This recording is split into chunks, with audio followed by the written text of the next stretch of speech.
hear a number of different recordings, and you will have to answer questions on what you hear. There will be time for you to read the instructions and questions, and you will have a chance to check your work. All the recordings will be played once only. The test is in 4 sections. At the end of the test, you will be given 10 minutes to transfer your answers to an answer sheet. Now turn to Section 1. Section 1. You will hear a lecturer talking about food preservation. First, you have some time to look at questions 1 to 5.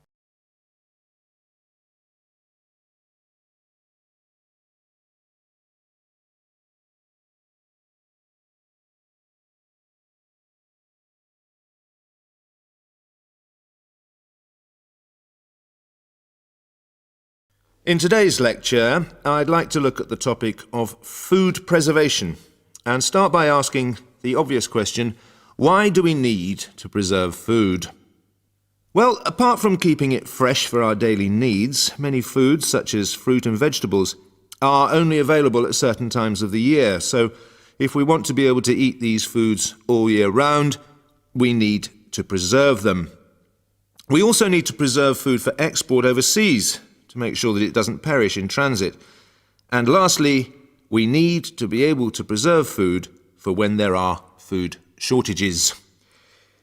There are a number of methods of preserving food which involve both high and low temperatures, chemicals, irradiation, and drying. Let's have a look at these in turn. In the 1870s, the French scientist Louis Pasteur showed that microorganisms in food could be destroyed by raising the temperature of the food, a process now known as pasteurization. This involves heating milk to just 65 degrees Celsius for 30 minutes. A new method, the ultra-high temperature, or UHT process, involves heating milk to 150 degrees Celsius for 3 seconds. The advantage of treating milk in this way is that it lasts much longer, though I tend to feel, and I'm sure many of you would agree, that taste is somewhat sacrificed in the UHT process. Tin cans were first used in the early 1800s to store and preserve food. Just as they are now, the cans were tin-plated steel containers, and the process had the advantage of being cost-effective. Unfortunately, however, there were many early cases of food poisoning because the canning process was not fully understood at that stage. We now know the exact temperature and length of time each food needs for proper preservation, which has greatly reduced the risk of food poisoning. People living in cold climates often preserve food by burying it in the snow, and the Romans knew all about the advantages of packing food in ice. But for most people, this was not an option until the invention of the refrigerator in 1834. Today, however, refrigeration is the most important means of preserving food because the food stays fresh without needing to be treated. However, refrigeration requires an electricity supply, and unfortunately, if the power goes off, so does the food. Before you hear the rest of the conversation, you have some time to look at questions 6 to 10.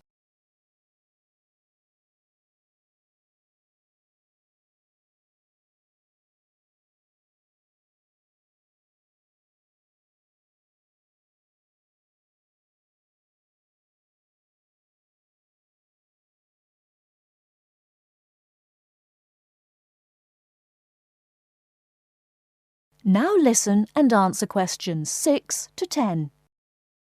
A variety of chemicals can be added to food, and you'll find their names listed on the labels of cans and bottles. Salt is probably the oldest of all the chemical preservatives and was used by many ancient civilizations for many years. Sugar also acts as a preservative and is used to preserve jams in much the same way that vinegar is used to pickle foods.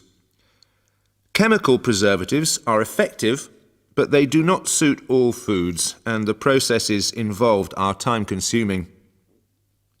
Another method of preserving food is by drying it. Most foods are 75% to 90% water, so if you remove the water, the microorganisms simply can't survive. When food is dried, it not only lasts a long time, but it also becomes much lighter, which is a big advantage, as this makes it cheap to store.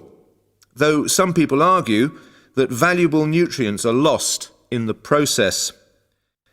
Early methods for drying food involved cutting it into strips and hanging it in the sun or over fires.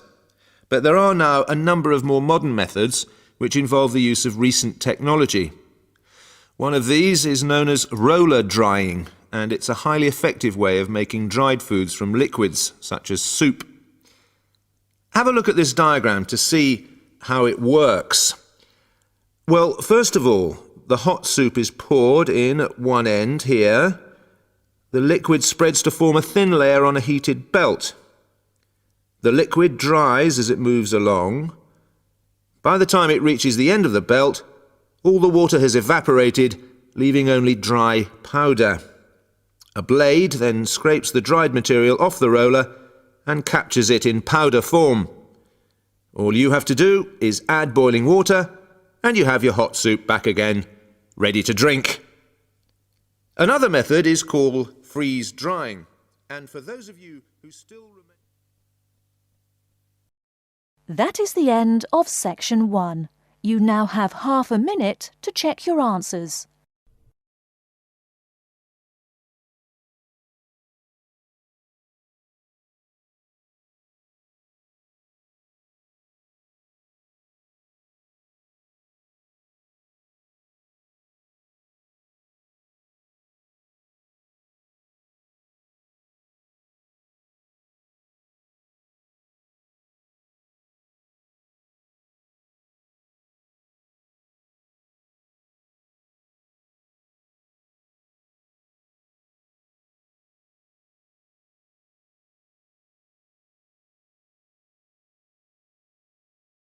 Section 2. You'll hear a tutor and 3 students discussing their work. First, you have some time to look at questions 11 to 17.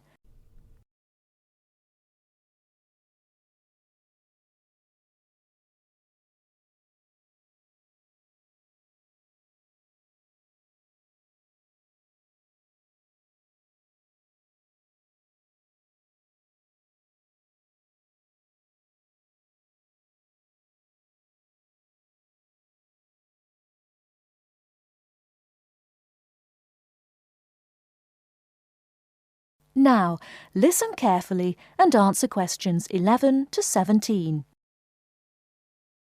Good morning everyone. Well, in today's tutorial we're going to discuss the essays that you have to submit by the end of next week. Some of you will have already started them, which is good, and if you haven't, well, that's okay, but you'll have to get a move on.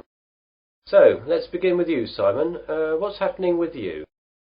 Well, I've made a start on it. I researched the background quite extensively last weekend, and I should get to the writing stage tomorrow with a bit of luck, and I'll get finished at the weekend. What are you writing about? I decided to look at the car manufacturing company Jaguar, examine the problems they had with reliability in the 1970s and 80s, how they dealt with it, and how it affected their marketing and sales strategy. That sounds pretty interesting. Any problems with that? At the start I had problems getting information from that far back, but after rooting around in the library I found some magazines which gave me information and also gave me references to find other stuff. It seems now the only problem is keeping to the 4,000 word limit. It just seems that I have so much to write about. It seems I'll need 5,000 or even 6,000 words to be able to cope. Yes, your essay title seems to me to be very wide-ranging. Would you think about cutting out part of it? How about looking at their sales and marketing strategy, but only mentioning the problems in the 70s and 80s and not going too far into it? That's a good idea. That will make it much easier to handle.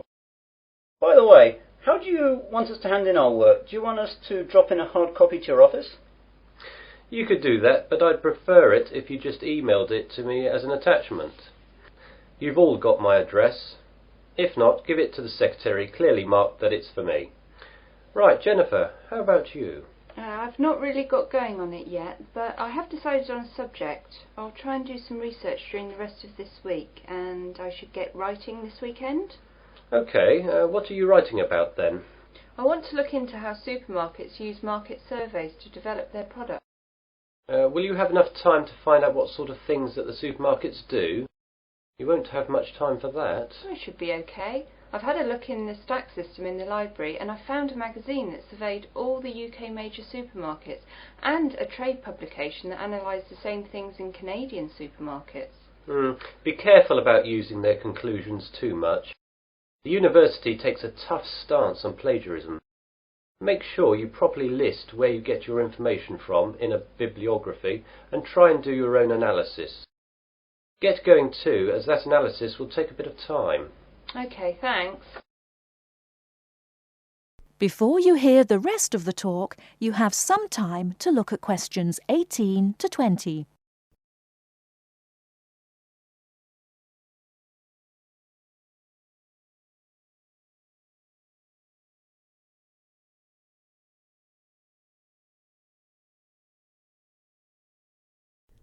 Now listen and answer questions 18 to 20. And Melanie, how is your work going? I'm a bit behind, I'm afraid. I was sick all last week and the weekend with flu. I've got a subject, I think, but I've not done any work on it yet. Is there any chance I can get an extension to the submittal date? The policy of the department is not to give any extensions unless there are extenuating circumstances. Do you have a doctor's certificate or anything? I went to the doctor's, but I didn't get a note as I didn't realise I would need it. The doctor will have a record of me, though, as I got a prescription. I'll go back and get one. Yes, do. If you get one, then there shouldn't be a problem getting an extension. Without it, though, you'll be in trouble. What subject are you considering, anyway?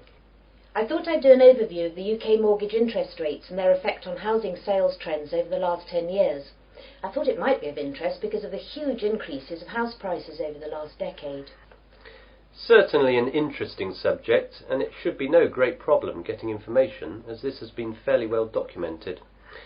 It's a lot of work again, though, and you'll really need to get cracking on it, even with the extension, if you get one. Well, I've not got much on for the rest of the week, and I've set aside the weekend to really get to grips with it. Good. Now, is there anything else? That is the end of section 2. You now have half a minute to check your answers.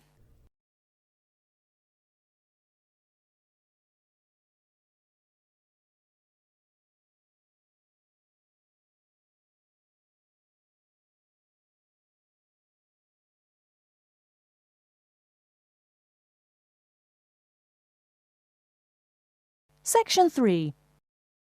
You will hear a conversation between two students, Peter and Susan. They will talk about their activities at the weekend. First, you have some time to look at questions 21 to 24.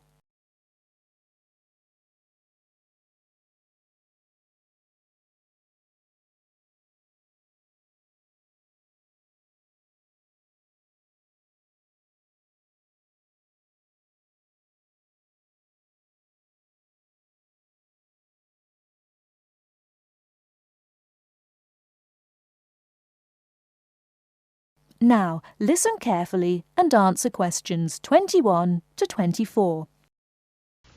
Hi, Susan. Hi, Peter. It's Friday again. Anything particular you want to do at the weekend? No, nothing particular in mind. Maybe tonight I'll go to a pub with some friends for the happy hour. You know, drinks are half price at weekends, and I don't have to get up very early tomorrow. Saturday morning, that's the time for washing my car, doing the laundry, and then go out for brunch. That's breakfast and lunch combined, right? Yes, that's it. You can spend 2 hours or more over brunch. It's a huge meal. You can have all the breakfast things as well as all sorts of lunch things, such as salads, chicken, pies and fruit. It's not expensive. You just pay £7 per person. For that you can eat as much as you like. It's a good time for all the family. Oh, that sounds good. What do you usually do at weekends? On Sundays I have a lot of newspapers to read. So do I. I sit in the garden over a cup of coffee with a continental breakfast and read that it's Sunday newspapers. Relax. How about Saturdays? Oh, I usually go to a club to play chess with some friends. I love the game very much. It's great fun, isn't it? Yes, lots of fun. I enjoy playing chess on Saturdays. I've never played chess, but I'd like to learn it someday. Is it difficult to learn? No, not at all. I can teach you if you like. A week later. Now Susan is teaching Peter how to play chess. Listen to their conversation. Before you hear the rest of the talk, you have some time to look at questions 25 to 30.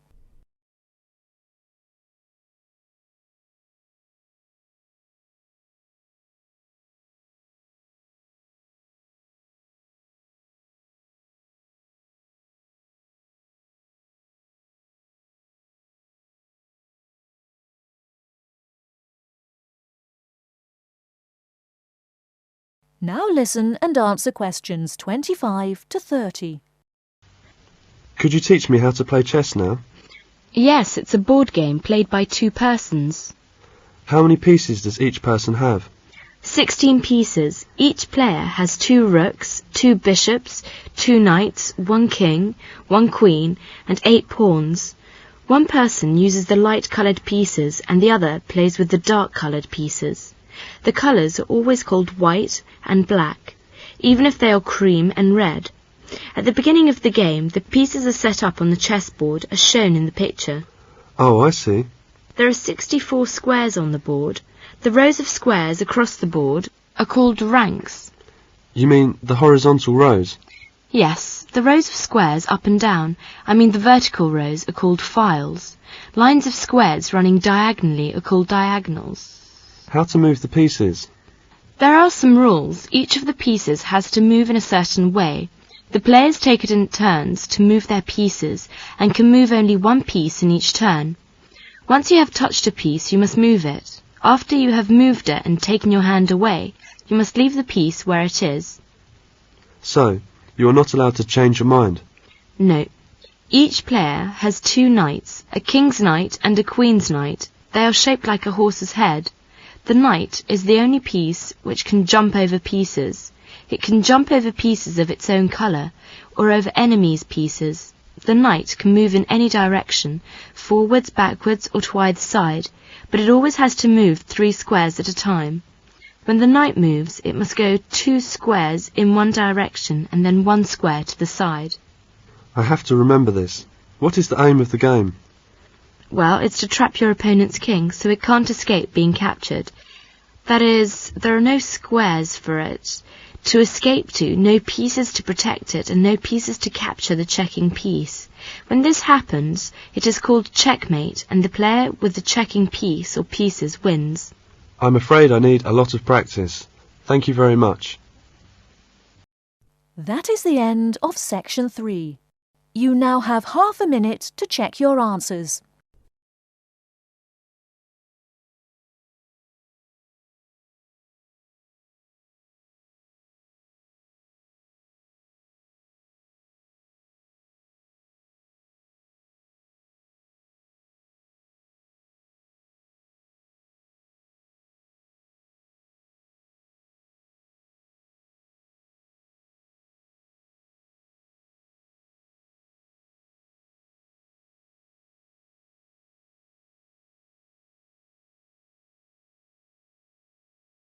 Section 4. In this section, you'll hear a message left to John on how to look after the house.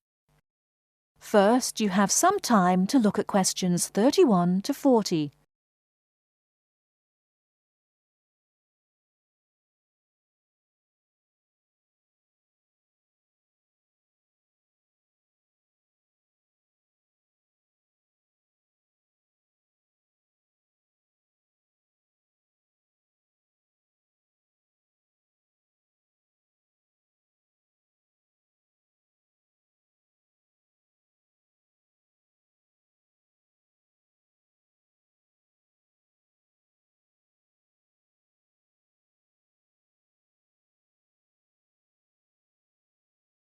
Now listen carefully and answer questions 31 to 40.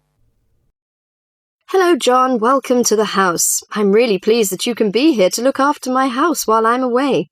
Here are some things you need to know about the house. Important stuff like when the garbage is collected. In fact, let's start with the garbage, which is collected on Friday. Just write garbage on the calendar on the days they take it away.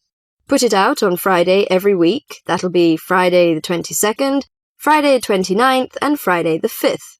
It's a really good service. The trucks are quiet and the service is efficient. The bin would be put outside of the house empty. It's a good idea to put it away quickly. This street can be quite windy. I once watched my next-door neighbour chase her bin the whole length of the street. Every time she nearly caught up with it, it got away again. The waste paper will be collected this Tuesday. That's Tuesday the 19th. There's a plastic box full of paper in the front room. Please put it out on Tuesday. The truck will come during the day. If you don't mind collecting old newspapers and other paper and putting them in the box, I'll put it out when I come home. The paper people only come monthly. I have some things to give to charity in a box in the front room. Would you put it out on Monday the 25th, please? It's a box of old clothes and some bed linen which I've collected, plus a few other bits and pieces. The charity truck will come by during the day on the last Monday of the month. Like the paper people, it comes monthly. If you want to use the library, you'll find it on Darling Street. I've left my borrower's card near the telephone. It has a very good local reference section if you want to find out more about this city. The library is open from 9 a.m. to 5 p.m., Monday to Saturday.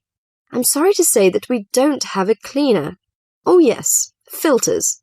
Would you please change the filters on the washing machine on the last week of the month, no matter which day? We find that the machine works much better if we change the filters regularly.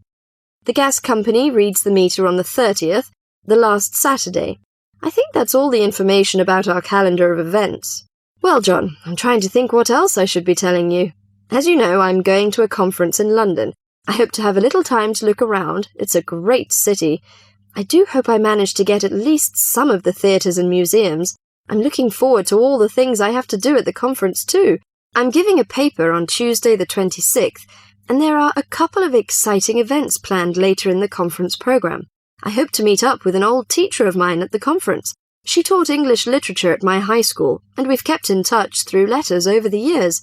She now teaches at the University of Durham, and I'm really looking forward to seeing her again.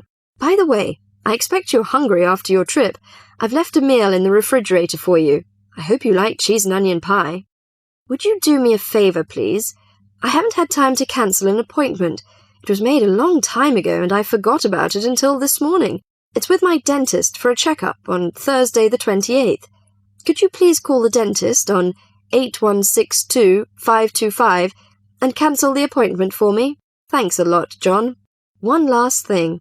When you leave the house, make sure the windows and doors are shut and set the burglar alarm. The alarm code number is 9120. Have fun. I'll see you when I get back. This is your friend Martha, saying goodbye. That is the end of section 4. You now have half a minute to check your answers.